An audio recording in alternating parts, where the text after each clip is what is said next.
আজ বানাচ্ছি তালের লুচি। তার জন্য প্রথমে একটা তাল ভালো করে মাড় বের করে নেব।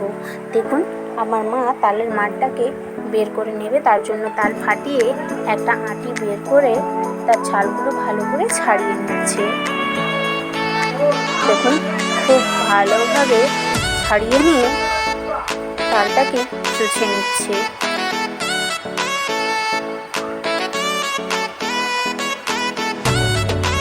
দেখুন খুব ভালোভাবে তালটা চুষে নিচ্ছে। এখানে তালটা চুষে তালের মাড় দিয়ে ময়দাটা মেখে নিচ্ছে। যেমনভাবে ঠিক লুচির ময়দা মাখে তেমনই মাখতে হবে, শুধু জলের বদলে তাল দিয়ে পুরোটা ময়দা মাখতে হবে। দেখুন খুব ভালোভাবে মেখে লেচি কেটে গোল গোল করে লুচি আমি খুব ভালোভাবে বেলে নিচ্ছি। একটু বড় সাইজেরই তালের লুচি খেতে ভালো লাগে, তাই একটু বড় সাইজেরই লুচি করে নিচ্ছি। দেখুন কয়েকটা লুচি আমি বেলে দেখিয়ে দিচ্ছি।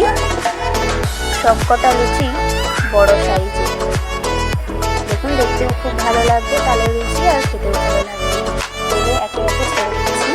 আর এই তালের লুচিটা প্রত্যেক লুচিটাই খুব ভালোভাবে পারফেক্টলি ফুলে। দেখুন কত সুন্দর তালের লুচিটা গোল গোল হয়ে ফুলেছে। আরও একটা ভেজিয়ে দেখিয়ে দিচ্ছি। দেখুন এটাও খুব ভালোভাবে ফুলেছে।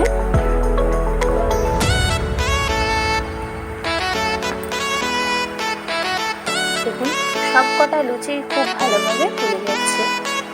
আপনারা বাড়িতে বানিয়ে একবার খেয়ে দেখবেন, তালের লুচি খুবই ভালো লাগবে খেতে। আর এতে এক্সট্রা করে চিনি দেওয়ার কোনো প্রয়োজন নেই। তালটা যদি মিষ্টি হয় এমনি খেতে মিষ্টি লাগবে। পরিবেশন করে দিলাম তালের লুচি, তার সঙ্গে আলু ভাজা।